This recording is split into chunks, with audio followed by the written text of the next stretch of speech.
Bienvenidos a este programa especial de Voz Populi para analizar la apertura solemne de la 15ª legislatura que ha tenido lugar este miércoles en el Congreso de los Diputados. Un análisis de lo que ha sucedido, especialmente de los discursos tanto del monarca de Felipe VI como de la presidenta del Congreso, Francina Armengol, que vamos a hacer con nuestros compañeros de este periódico, con el director de Voz Populi, Francisco Rosell. Bienvenido. Muy bien, Alberto, ¿qué tal? Y con nuestro compañero que ha estado en el Congreso, con Javier Portillo. ¿Qué tal, Javier? Bienvenido. ¿Qué tal, Alberto? Javier, has estado en el Congreso de los Diputados. Te voy a pedir una primera fotografía, una primera sensación con la que te has quedado de esta jornada, más allá de lo que has escuchado, también de lo que has visto y de lo que has sentido. Bueno, pues nos hemos encontrado a un Partido Socialista que a través de su presidenta ha hecho un discurso, en el que ha vuelto a dejar de manifiesto que la España que avanza es la que ellos representan y que no tienen en cuenta al resto del país, ¿no? A los 171 diputados que no han dado la investidura al presidente del gobierno. Entonces nos encontramos un país dividido, polarizado y además un gobierno hermético, porque se están sucediendo las negociaciones del PSOE con Junts para para el acuerdo de investidura y lo que vemos es un hermetismo total, ¿no? Enseguida os preguntaré por este discurso de la presidenta del Congreso de los Diputados, pero antes, pues lo primero que ha sido el discurso del monarca de Felipe VI, que ha repetido en muchas ocasiones una palabra que es la Constitución y que además lo ha hecho aludiendo a las futuras generaciones, precisamente con su hija al lado. Bueno, pues si me permites la ironía, hoy se ha producido en el Congreso de los Diputados un hecho sorprendente, que es alguien defendiendo la Constitución. Y además el que la ha defendido es el jefe de Estado, precisamente. Es verdad que los discursos del rey, el rey puede decir aquello que el gobierno le puede decir, pero basta con que el rey se refiera exclusivamente a lo que la Constitución habla de la corona y del propio papel del monarca para que ya suene un acto absolutamente novedoso en el contexto de unas Cortes en el que una gran parte de los socios y aliados de Pedro Sánchez no han asistido, ¿vale? Y luego el hecho absolutamente, la anomalía democrática que estamos asistiendo, que en una mesa paralela, en un país que parece ser que es Suiza, porque hay muchos secretos al respecto, pues digamos un líder independentista, un prófugo de la justicia y un representante del Partido Socialista, pues prácticamente diriman los grandes intereses generales sustrayéndolos a la soberanía nacional, a la soberanía del pueblo español. Ese es el hecho insólito que hemos vivido hoy. Por tanto, un rey que se refiere a la Constitución reclame el legado del año 78 y la importancia que ello tiene no solamente a pasado, sino a futuro, de cara a entregarle a las nuevas generaciones una España unida, cohesionada, pues es un hecho absolutamente, si me lo permites, revolucionario.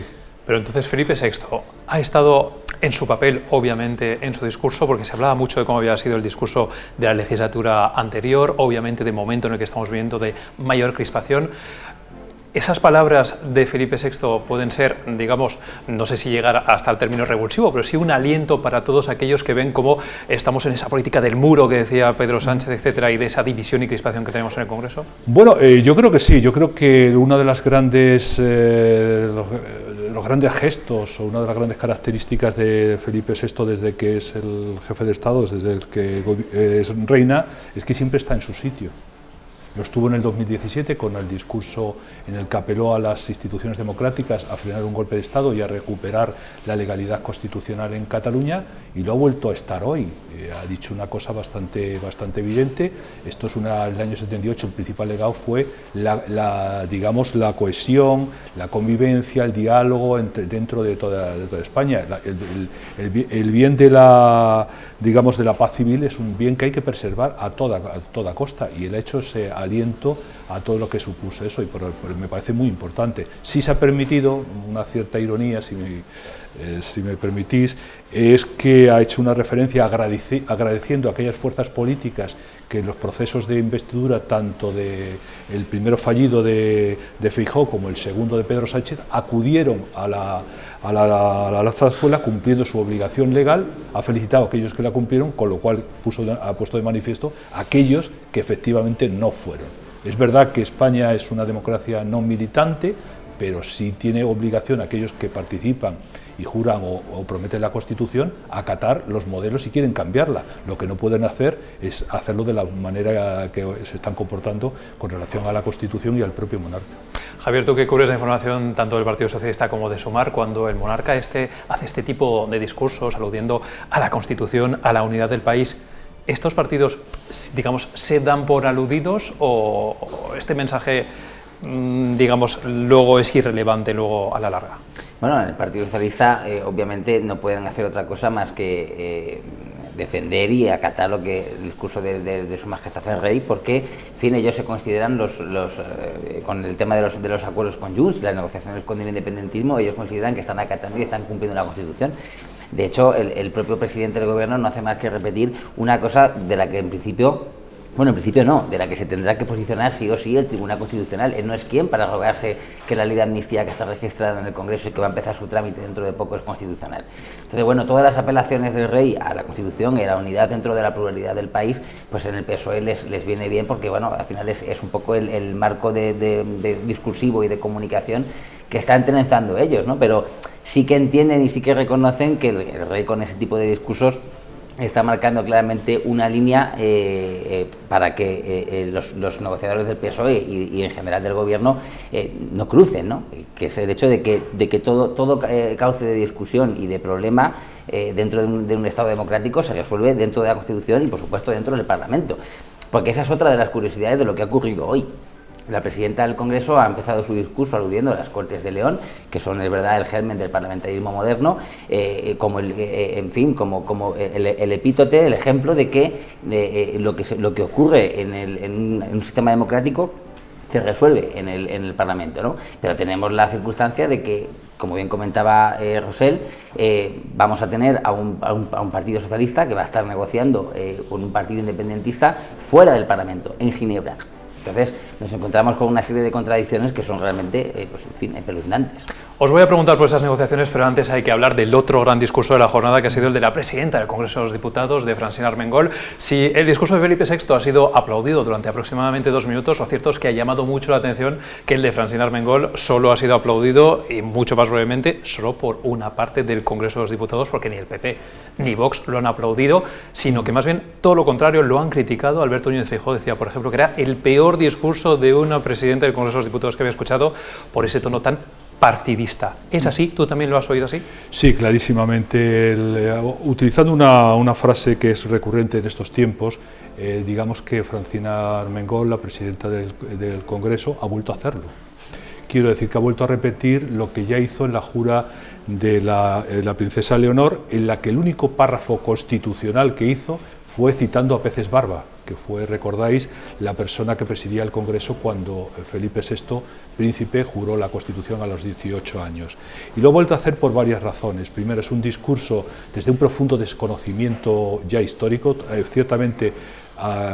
Como decía Javier, ha hecho alusión a las Cortes de León como precedente, pero claro, ha dicho de las Cortes de León los ciudadanos, y hay que recordarle que los ciudadanos es un elemento que aparece con la Revolución Francesa, y luego posteriormente en la Constitución de 1812, la primera Constitución liberal, la Constitución de Cádiz. Entonces no había ciudadanos, habían unos nobles que trataban de exigir y controlar aquello que los tributos que pagaban al rey, por tanto, primer error. Pero por encima de esto, luego ha hecho otra alusión a Cicerón y a una de las catilinarias, pues otro error evidente, porque digamos el discurso de Cicerón lo que denuncia es la tiranía del poder, no del pueblo. Es decir, muchos desconocimientos. Y luego el adanismo de hablar que empieza un nuevo periodo de pluralidad. La pluralidad es consustancial a la democracia, por tanto no empieza ahora ese adanismo que cierta. Pero más a más hay otra circunstancia que a mí me pareció el día del discurso de jura de la princesa Leonor, es que se ha comportado como si fuera digamos el ministro 23 de Pedro Sánchez. Es que ha sido un discurso de un miembro del gobierno, no de la tercera autoridad del Estado, no ha sido un discurso institucional, y luego ha hecho un correlato absolutamente sectario de leyes, todas en manos de la izquierda. Solamente ha citado un caso, el de la eliminación del servicio militar por Aznar, y luego se ha arrogado una cosa que suele ser bastante frecuente en el Partido Socialista, se arroga dos: la ley de divorcio, que es una ley que aprobó la UCD, cuando Francisco Fernández Ordóñez era ministro de Justicia de la UCD, y luego la seguridad social. La seguridad social no llegó con el Partido Socialista, la seguridad social viene ya desde Eduardo Dato, y luego la consolida el franquismo y así sucesivamente. Pero estamos esa historia de ese adanismo, pero por encima a mí lo que me llama la atención es las formas y el no representar convenientemente un papel institucional, sino como fuera parte del séquito de Pedro Sánchez. No en vano es la ama de llaves de Pedro Sánchez, que el Parlamento la ha supeditado a Pedro Sánchez, que hasta el 22, creo que es el 22 de diciembre, Sánchez no vaya a someterse, digamos, a una sesión de control, ya dice bastante de lo que ya vivimos en todo el proceso de investidura, en el que le dijo, pues mira, cuando se te ocurra venirte por aquí, pues me avisas y te vienes, ¿no?, sin poner ni ningún plazo.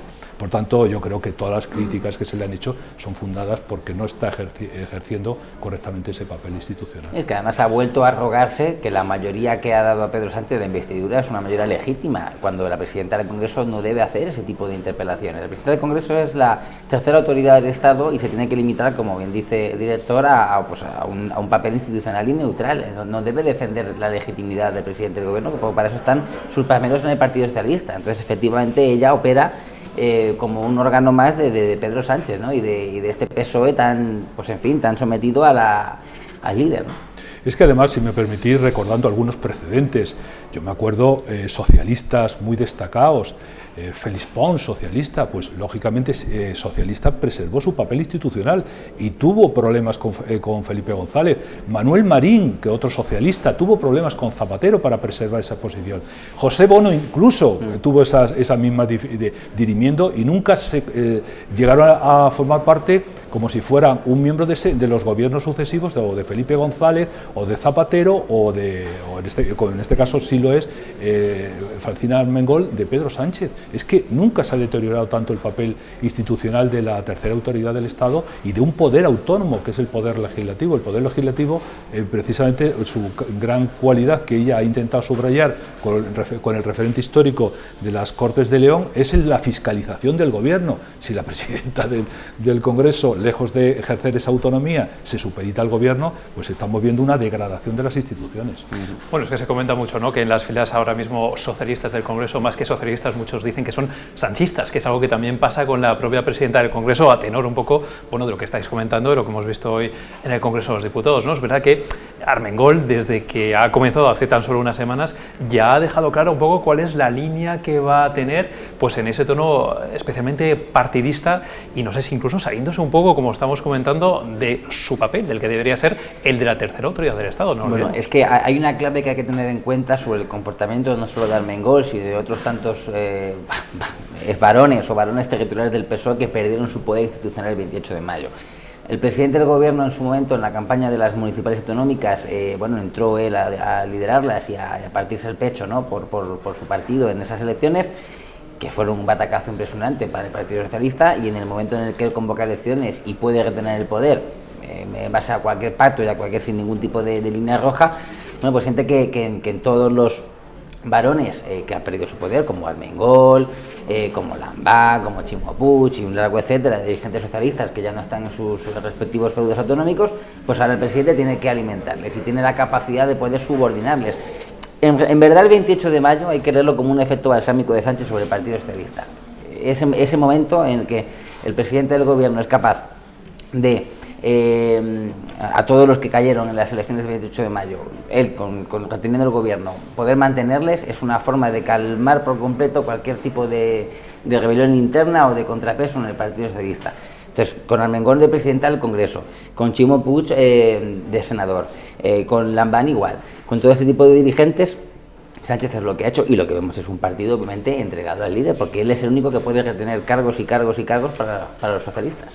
Y con todo esto, ¿compartís esa actitud de respuesta del Partido Popular o de Vox de no aplaudir el discurso de la presidenta del Congreso de los Diputados? A mí me parece que es lo correcto lo que han hecho, es decir, tú no puedes, es decir, una de las responsabilidades de la oposición es evitar la degradación institucional y tú no puedes aplaudir ese discurso.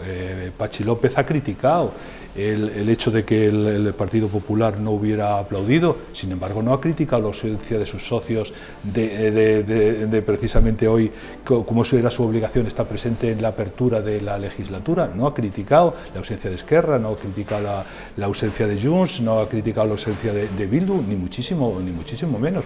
A mí me parece lo correcto, porque hay que evitar la degradación de las instituciones. Aquí hay dos cosas: evitar la degradación de las instituciones, evitar, digamos, una involución de la propia democracia, y evitar, digamos, una ruptura de la unidad territorial de España, porque hoy sí se han hecho notar esos ausentes. Han emitido un comunicado en la que denigran a la propia corona y anuncian que ellos están por la creación de repúblicas, ojo, de repúblicas. Es decir, vamos hacia un modelo como si fuera la Unión de Repúblicas Socialistas Soviéticas. Esto es lo que pregona Bildu, es lo que pregona Esquerra, lo que pregona el BNG en el comunicado que han emitido unos minutos antes de que se produjera la apertura de la 15ª legislatura, ¿no? Eso es lo que están, ¿no?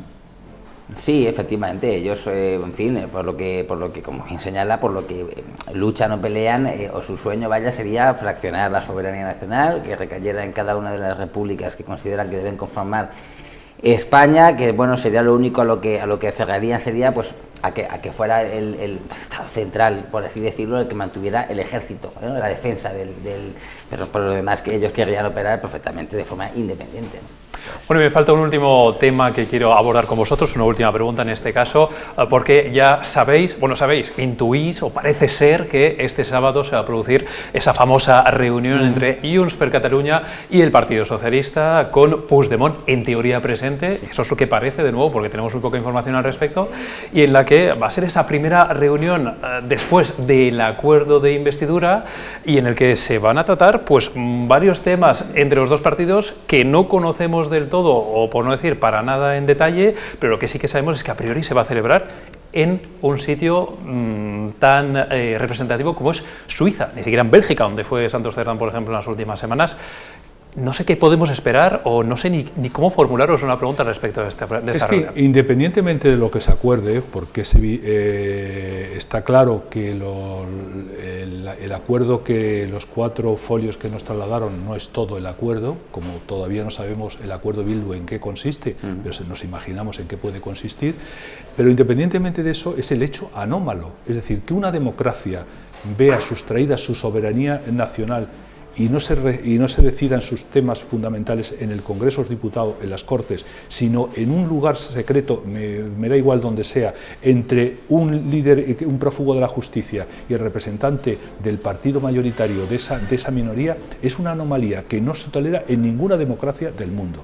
Aparte de que estamos dando la impresión de que España y Cataluña son dos realidades, y que tiene que ser unos mediadores internacionales, que yo no me atrevo a decir que no son mediadores, son medidores internacionales, porque curiosamente esos mediadores internacionales han sido aportados por la parte independentista para garantizar el cumplimiento de esos acuerdos. ¿Cuáles son los cumplimientos de ese acuerdo? Esa ley de amnistía, que dota de impunidad a los que dieron el golpe de Estado en Cataluña, y en segundo lugar, una consulta soberanista en Cataluña. Esa es la historia, y eso es lo que se va a legitimar. Por tanto, vamos a un proceso, cuando hacía referencia al comunicado de BNG, de Esquerra y de perdón. Exactamente. De esta mañana lo que están poniendo es un sistema, supone una balcanización de España. Es que es una balcanización de España. Javier, ¿qué te cuentan, si es que te cuentan algo, desde el PSOE y desde el Gobierno con respecto a esta reunión del sábado, si es que se va a producir? Sí, no, efectivamente se va a producir, de eso hay confirmación, el partido lo viene a medio confirmar, ¿no? Pero bueno, ¿qué esperamos? Sinceramente cero transparencia. Yo estoy convencido de que el sábado, una vez ocurra la reunión, no habrá ningún tipo de información, ni de lo que se ha hablado, ni de en qué términos se ha hablado, absolutamente nada. O sea, el Gobierno, en fin, se arroga que es el Gobierno más transparente prácticamente de la democracia, pero lo cierto es que no sabemos absolutamente nada de lo que, más allá de lo que está en el acuerdo, pero de lo que se firmó en su momento entre el PSOE y Junts, pero no se va a informar absolutamente de nada de lo que se acuerde el sábado, efectivamente, hacia el proceso de consulta soberanista que está en el acuerdo, del referéndum de autodeterminación, porque además ellos lo quieren hacer amparado en el artículo 92 de la Constitución, y por otro lado el tema de los mediadores, ¿no? el gobierno y el Junts han pactado no decir nada, no decir quién es, no revelar su identidad, pero bueno, no deja de ser sangrante que un acuerdo, una negociación política entre dos partidos que afecta a la gobernabilidad del país y al futuro de todos, porque dependen presupuestos y el funcionamiento de las instituciones normal, bueno, pues no se negocie, o sea, no se hable en el Congreso, ¿no? Y eso es especialmente sangrante, y el gobierno además lo circunscribe a un asunto de partidos. Cuando se le pregunta a los ministros por este asunto, ellos achacan a que, bueno, que es una cuestión de partidos, lo del sábado, lo que va a ocurrir, de dos partidos democráticos que se reúnen donde consideran oportuno para dialogar sobre sus acuerdos políticos, ¿no? Es una cosa delirante. A mí no me preocupa enterarnos, porque nos vamos a enterar, porque el primero que va a presumir es el propio Junts. Hay que recordar que Junts y el propio Puigdemont ya anunció que en víspera de las elecciones ya se había puesto en contacto el Partido Socialista con él para mantener unos acuerdos.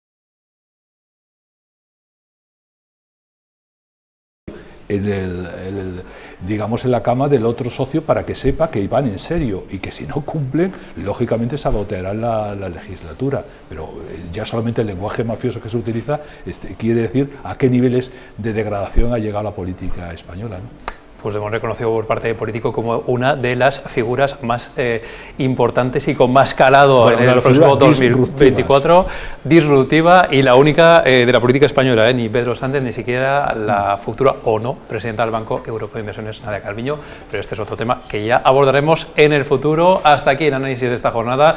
Gracias a los dos, a Francisco Rosell, director de Voz Populi, gracias por el análisis y también por los apuntes históricos, que yo creo que también mucha gente también ha caído en ello, en esas correcciones Armengol, que han dado también mucho que hablar.